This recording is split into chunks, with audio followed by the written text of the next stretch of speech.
لقيتك؟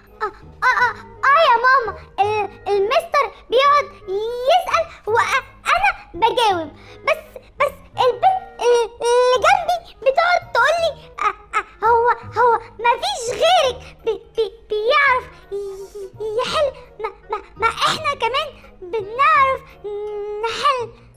والمستر ما قالهاش كده عيب ليه؟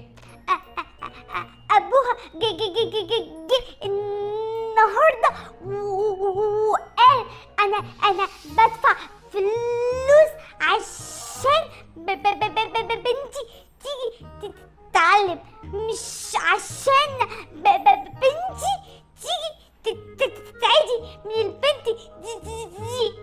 المستر رد عليه وقال له انها مريضة، وابو البنت رد عليه وقال له تبعد عن بنتي، والمستر رد عليه وقال له ان شاء الله هتصرف.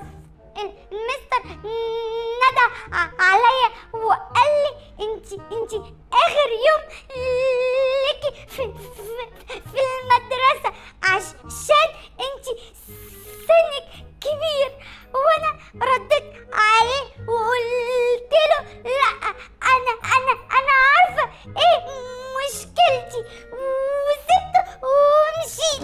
لا ده انا هروح للمستر ده حالا.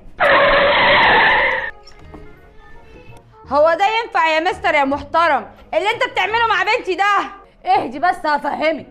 تفهمني ايه؟ البنت جايه منهاره ليه كل دوت؟ العيال هنا 7 سنين وبنت حضرتك 10 سنين، حتى ما ينفعش تفضل هنا عشان مصلحتها. والله يا استاذ يا محترم كنت كلمتني وقلت لي المشكله فيها ايه. انا بنتي سمعت كل حاجه، وسمعت والد البنت وهو بيقول عليها مريضه. انا بنتي اثرت عليهم في ايه؟ انا بنتي اشطر واحده فيهم. بس انا اقول عليك ايه؟ انسان بايع ضميرك.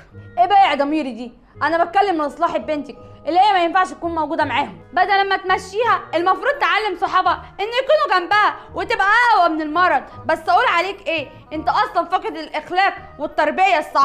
كل اللي همك الفلوس يا استاذ، بعت مبدأك عشان الفلوس وبدل ما تساعدها لا جايه عليها. اللي انت بتعمله ده اسمه تنمر ولازم تتحاسب عليه. دي جريمه والناس بتتحاسب عليها وليها عقاب. ما ينفعش حد يتنمر على حد، وده دورك انت يا استاذ. بس اقول لك ايه؟ مفيش كلام تاني اقوله لك. اقول لك صح، انت خساره اصلا تكون اب او مدرس.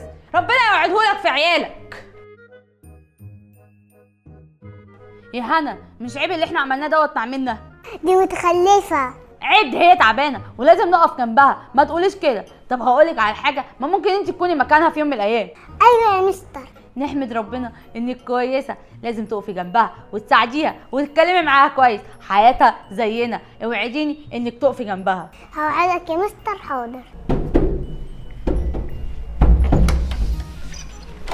حقك عليا.